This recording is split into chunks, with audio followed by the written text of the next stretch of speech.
High, আসসালামু আলাইকুম প্রিয় চরপেশনবাসী, আশা করি সকলে ভালো আছেন। আমরা আমাদের চোখের দেখায় কিছু অনেক ভুল আমাদের শহরে অনেক ভুল হয়ে থাকে, যার মধ্যে একটি হচ্ছে এই বাই রোডগুলো। চরপেশনের টাওয়ারের এই দিকে ঠিক টাওয়ারটা, আর এইদিকে পূবালী ব্যাংকের সহ মেইন রোডের পাশে যেই এই রোডটা গেছে, এটা বাই রোড বলা হয় নাকি? এই বাই রোডে আমরা দেখতে পাই যে বিভিন্ন মানুষের চলা সহজতার কারণে এবং মানুষের যাতে একটু আড্ডা, শহরের বাইরে একটু আড্ডা দিতে পারে, জ্যামজটের বাইরে একটু ঠান্ডা নিরিবিলি পরিবেশে এসে ফোনে কথা বলা বা আড্ডা দেওয়া এগুলো করতে পারে, বা তাদের চলাচলের সহজের জন্য এই রুটটি করা হয় এবং এটি খুব আধুনিক একটি রুট করা হয়েছে। কিন্তু দুঃখের বিষয় এই যে মানুষ এর মূল্যায়ন তো দিতেইছে না, তার আবার করতেছে এর নষ্ট। এই পরিবেশ নষ্টের কারণেই কত ক্ষয়ক্ষতি হচ্ছে।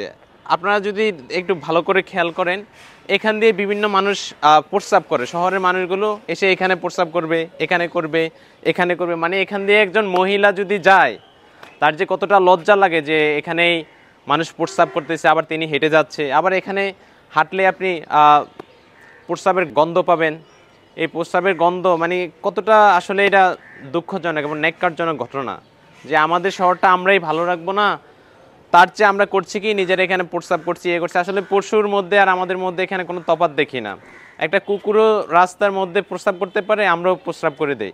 আমাদের প্রস্রাবের জায়গার কি অভাব আছে? আমাদের চরপেশনের কতগুলা মসজিদ আছে, থানা মসজিদ, খাসমহল মসজিদ, এরপরও ওই ওই বিআরডিবি মসজিদ, বিভিন্ন জায়গায় বিভিন্ন মসজিদ আছে এবং বিভিন্ন জায়গায় বিভিন্ন শৌচাগার করার জন্য, প্রস্রাব করার জন্য ওয়াশরুম আছে। সেটা না করে আমরা কি করি? আমরা সহজেই এখানে একটা কুকুরের মতো, পশুর মতো আমরা রোডে প্রস্রাব করে ফেলি। এই জন্য আসুন আমরা সচেতন হই, সচেতন করে আমরা আরও ডেভেলপ হয়ে যাব চরপেশন। আসলেই সরকার যে আমাদের দেশ, আমাদের শহর উন্নত করে দিবে তা না, আমরা সব সময় আমরা নিজেদের এটা কেয়ারিং করতে হবে, পরবর্তীতে যে আমরা উন্নত হতে পারবো। আমরা ইতিমধ্যে ভাই এদিকে আসেন। দর্শক, এখানে স্থানীয়দের মতবাদ কি আমরা সেটা জানবো। আসসালামু আলাইকুম ভাই, আপনার নাম কি?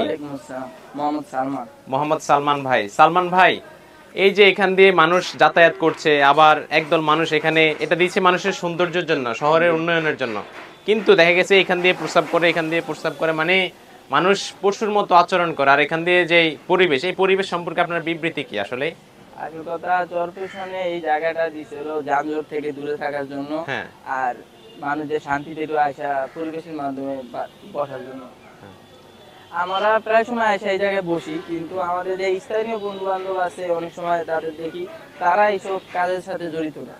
আসে দূর দূরান্ত থেকে মানুষ আসে চরপেশনে কিন্তু অনেক জায়গা আছে, বাস স্ট্যান্ড আছে, ওই জায়গায় মসজিদ আছে, বিভিন্ন মসজিদ আছে, চরপেশন কেন্দ্রীয় মসজিদ আছে, কাশ্মীর মসজিদ আছে, ওই জায়গায় প্রস্রাব করানোর জন্য অনেক ভালো ভালো জায়গা আছে। সেখানে একটা গোপনীয়তার ব্যাপার আছে, এটা মানুষ চাইলে এখানে মানে প্রস্রাব করে দিচ্ছে, কি যে অবস্থা, মানে একটা উলঙ্গ ব্যাপার আর কি, যেখানে একটা প্রাইভেসি নাই। একটা মহিলা এখান দিয়ে হেঁটে যাচ্ছে, উনি এখান দিয়ে প্রস্রাব করছে, কেমন ব্যাপারটা? আসলেই ব্যাপারটা খুবই খারাপ। আমরা যারা আছে, আমরা এই জায়গায় অনেক সময় বসি, অনেকে আমাদের সামনে এসে প্রস্রাব করে। এই জায়গায় আমাদের মতে যদি এরা বন্ধ না করা হয়, আস্তে আস্তে ধীরে ধীরে এই জায়গায় মানুষ হাঁটা চলার জন্য উপযুক্ত থাকবে না। আর এই জায়গায় হলো বিভিন্ন মানুষ, অনেক দূর দূরান্ত থেকে মানুষ আসে, আসলে কথা চিনে না, অনেক মানুষ আসে এই জায়গায় প্রস্রাব করে। আমি বলতে চাই তাদেরকে যে এই যে আমাদের সামনে একটা মসজিদ আছে, চারিদিকে কিন্তু মসজিদ, ওখানে আলিয়া মাদ্রাসার মসজিদ, এখানে খাসমহল মসজিদ, এখানে আবার থানা মসজিদ, আবার এখানে তো সরকারি ভাবে পাবলিক টয়লেটও আছে। এবং এই জায়গায় যেমন একটা বাই রোড আছে এবং পাশে ওই সাইডে একটা বাই রোড আছে, এইটা থেকে খারাপ হলো ওই জায়গায় সব সময় মানুষ আসছে, ডানের দিকে আমরা তাকালে দেখতে পাবো আমাদের পিছনে যে মানুষ আসছে প্রস্রাব করতেছে। ভাই, আপনার নাম কি? আদিক আসেন, ক্যামেরা ঘুরাই নেন। হ্যাঁ, কি অবস্থা ভাই? আপনার নাম কি?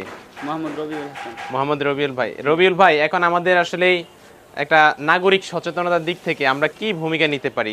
কি করলে এই চরপেশন এগুলো বন্ধ হবে?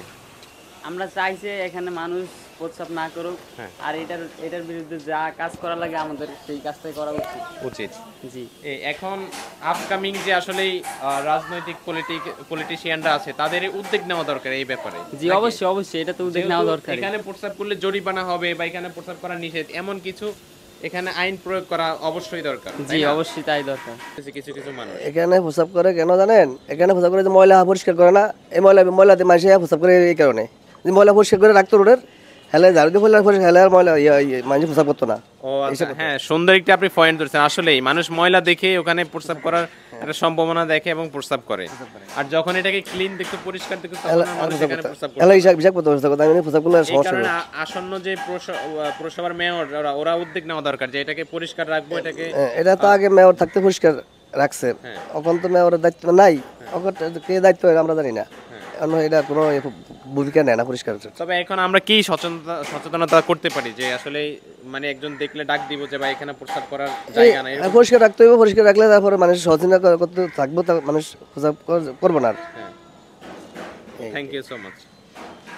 এই যে আমরা জানলাম যে আসলে এখানে ময়লার একটি কারণ আছে, এই ময়লা কারণজনিত মানুষ এখানে এসে প্রস্রাব করে। যখন এটা পরিষ্কার পরিচ্ছন্ন থাকবে তখন আর মানুষ হয়তো এখানে প্রস্রাব করবে না। এই জন্য আসুন আপনারা যে যার অবস্থান থেকে এটি শেয়ার করে, এবং আপনারা যদি দেখেন কেউ এখানে প্রস্রাব করে তাকে ডাক দেন, সচেতনমূলক ডাক দেন, এতেই আমাদের পরিবেশ ভালো থাকবে, আমাদের দেশ ভালো থাকবে। ধন্যবাদ।